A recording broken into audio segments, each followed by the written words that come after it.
Let's go, Janae. We're going on a trip in our favorite rocket ship. So guys, we just came from the studio and we're here at Sunset Organic Farms with Miss Whitlyn. But tell us what we're gonna do today, Jasmine. I think she said propagation. Propagation. You know what, guys? We are not afraid to be late. We are not afraid to be educated. So we're gonna propagate some veggies today, and Miss Whitlyn is gonna show us all how to do that. Okay. First thing you do, you have to put your soil in your trays. Hey, we're getting So, dirty. Oh, once you put the soil in, want to try it? Sure, Put your soil sure. in. So I'm gonna use the spoon because I just got my nails done. Girl, that wash off. So I'm just gonna put some soil in here, and this is, you're saying this was garden soil? No, this is not garden soil. This is That's pro mix. store-bought It's a soil. pro mixer. Pro mixer. Electrolyte and perlite. And we Yeah. fill it up straight to the top. Yeah, fill it to the top. So is that good? Yeah, that's good. Okay, okay, let Jazzy Jazz try it. So you get your soil, and then so it's shunned on in the farming community To use spoon. utensils. Gotta But get your that's hands okay. dirty. So this is us putting the soil in. Okay, after you put the soil in, you decide the seeds what you're going to put in. And depending on the seed would be the depth or the hole you put in to plant the seed. So you could pick one out what seeds you're going to plant. I'm gonna go with. Okay, that one is a radish. And this is And that lettuce. one, yeah, that one is a lettuce and a pellet seed. Okay, okay. So Janae, you want Janae? I have, wait, let me let you guys see it. I have the radish. Yes, that's Okay. radish. Wait, my hands look ashy. girl. Okay, so I guess since I'm here, sorry. A quarter-inch, not too deep. Make a So- hole. That's it? Yeah. Now cover it up. Do I pack it in or just? Let's cover it up and top it lightly. Mm.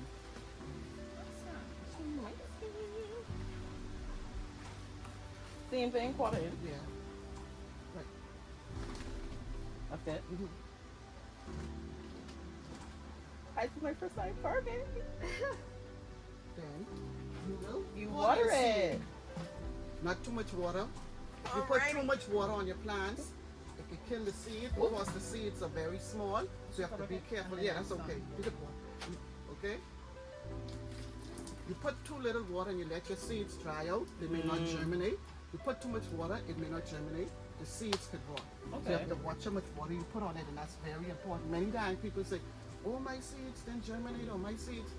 You have several reasons for the seeds not to germinate. The seeds are not viable, that means they're old. You put too much water, or you end up with a fungus in there, or you plant the seeds too deep.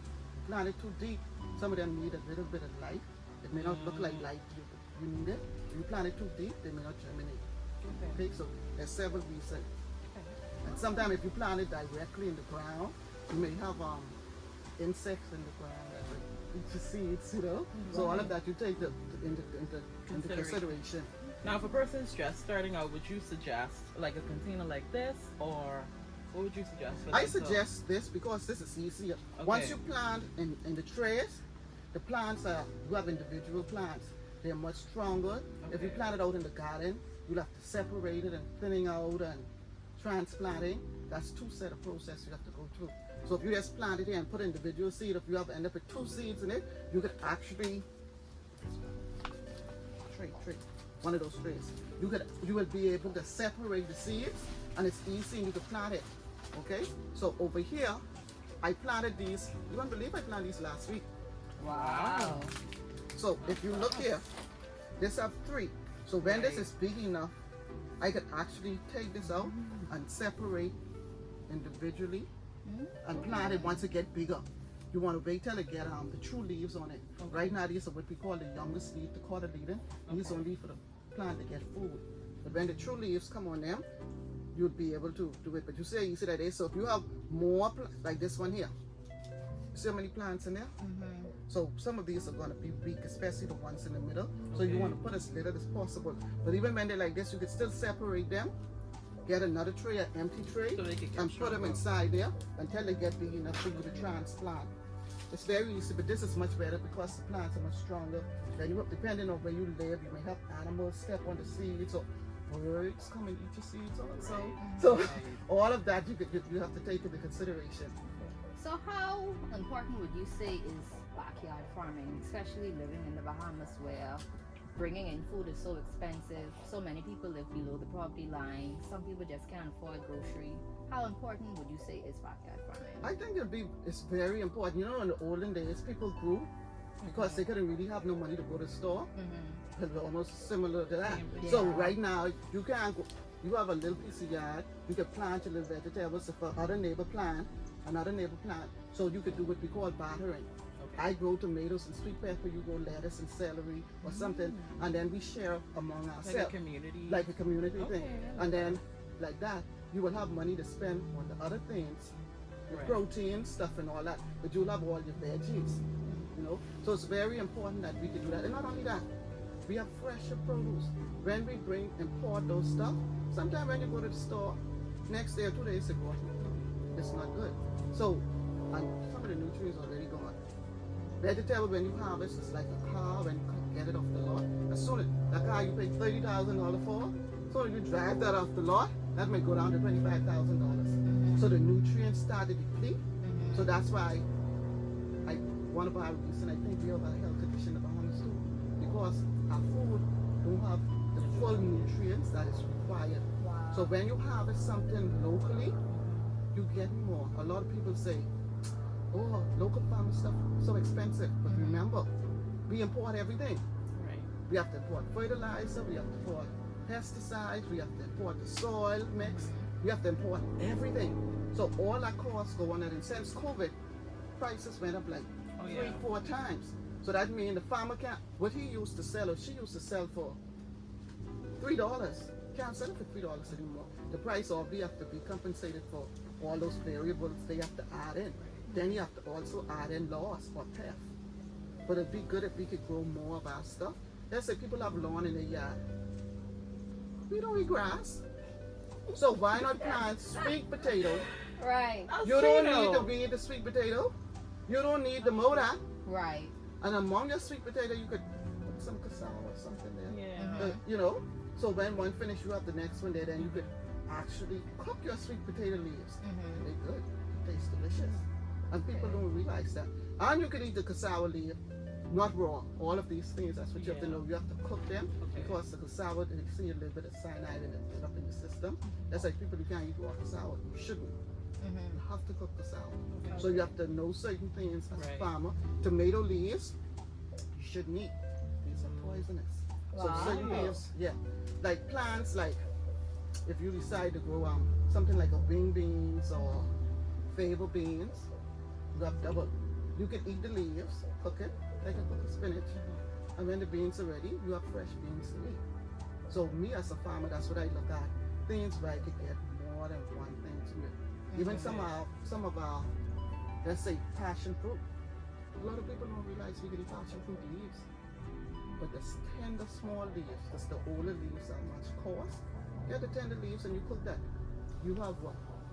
You have all the greens right there. A lot of greens. So can we get a little tour of what you are growing now and what other people can grow at home? Yeah, we can do that. So we're going into the garden.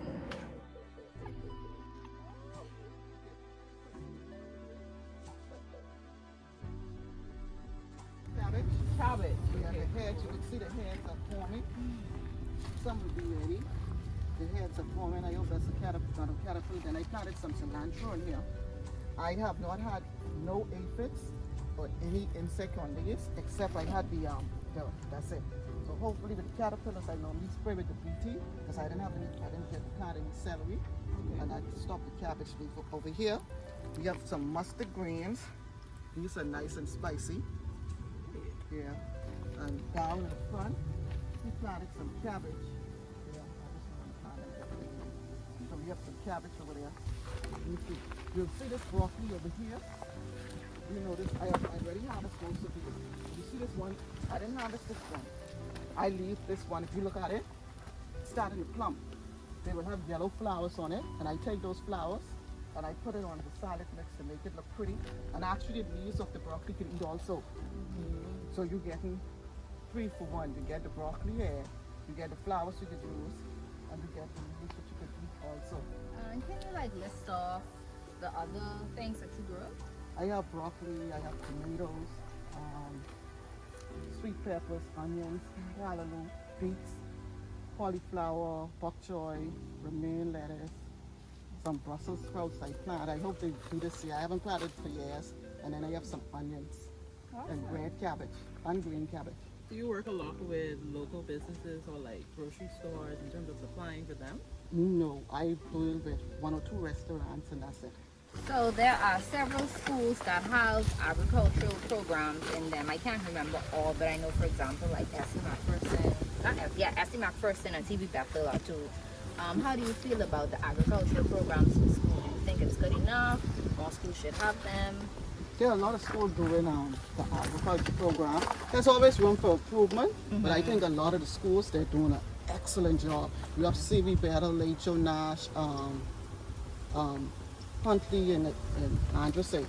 You have a lot of schools they're producing, and you wouldn't believe the quality of products that we have. But if we could put more into it, that could reduce some of my imports. Some of the schools don't have the land because they were built a long time ago, but the schools would have the land if we just do it so children could even do the hydroponics and stuff so they could see both sides. The hydroponic where you do the vertical garden also and planting in the soil. Because everybody think agriculture is labor intensive, yes, especially when you're doing organic farming because most of the pesticides you use is going to be on contact, so you have to spray the insect. Right. So with the synthetic plants, you just spray. Once they eat it, the insect die. Yeah. But I think we're doing a good job, but there's always room for improvement. Okay. Because some of the schools, they have even processing the children producing jams and different products and stuff, so they could actually see. One school, that was LWL, one time ago they had a student made ice cream. Oh my goodness, ice cream was good. So they could actually see what you could get from it. It's more than just, okay, I grow broccoli. Yeah, you could sell the broccoli by itself. But how about, let's pickle these broccoli. So you have pickled broccoli. By pickling those broccoli, you increase the values as an added value product. You actually increase the value of the broccoli by pickling it, process it. And obviously you probably don't purchase vegetables and fruits out of the grocery store. So do you have like an estimation of maybe how much money you saved over the years? I have an estimate, but I know I save a lot. Because I remember when my son was young, in the yard, before I had the farm and everything, I had my little garden. I say, BJ, I cooking. Yes, mommy, go get the basil, go get this. And he come back inside, so I didn't have to buy any herbs. So all those were there, and depending on what I cooking, I'll say, well, get me this and get me that. But he know once I'm cooking, I want the herbs. And a lot of the herbs, when they come in, like basil, you can hardly find them in the store because most of the basil, as soon as you harvest them, they turn black. There are 1 or 2 varieties that don't turn black, but if you could grow those stuff yourself, it don't take up much space. Look at, see the arugula? These are actually finished, but with these arugula, what I'm doing, I use them, let them stay here for now, tell the baby once come up, they take them out. But these here, you can put this on your salad and you decorate your food with this and you get the same arugula flavor from this. I don't have the large scale, so what I do, I normally sell my onions with the tops on them. So it's like you're getting the green onion. Okay. So this week, I will take this to the market. And you see here, you have the nice top with it. Yeah, that's nice. So you could cook this on the bottom, so you're getting 2 for 1. Oh, this is so thick. And in some Right? countries, Normally it don't be that thick. in some countries, people don't even like the bottoms. They just want the green tops. That's the green tops. They're really good. You put in your salad. Then over here, we have 2 beds of romaine lettuce. You have 2 beds of romaine lettuce here. Beautiful. Now see, this is what we need more. Because I need lettuce for so long. And with these here, even if you don't have much space in your yard, you can grow some of these in containers. Right. You could grow in containers Okay. and grow them together and stuff like that. Okay, so from the top of your head, give me 3 vegetables and then 3 herbs that you would advise people start with. I would say cilantro, basil, and thyme. Okay, 3 vegetables. 3 vegetables. I would say your lettuce, sweet peppers and tomatoes. 'Cause, you know, they hear it like to cook We with love- tomatoes we and love sweet pepper. This whole thing right here? Yeah. Okay. It ain't gonna be too peppy. No, she said she loves No, pepper. it's literally just like black But y'all pepper eat for it at the real. same time. Okay. Cheers. Oh. Go ahead. Okay. Oh, okay. Okay. You taste the pepper now? Okay. Oh. Okay. Yeah. I do taste it. Make sure you get her face on. Nah, I love pepper, Yeah. so this is good for me. But I taste it. Okay. What this one called again? Virginia pepperweed. That's Okay. just our pepper cress. Mm.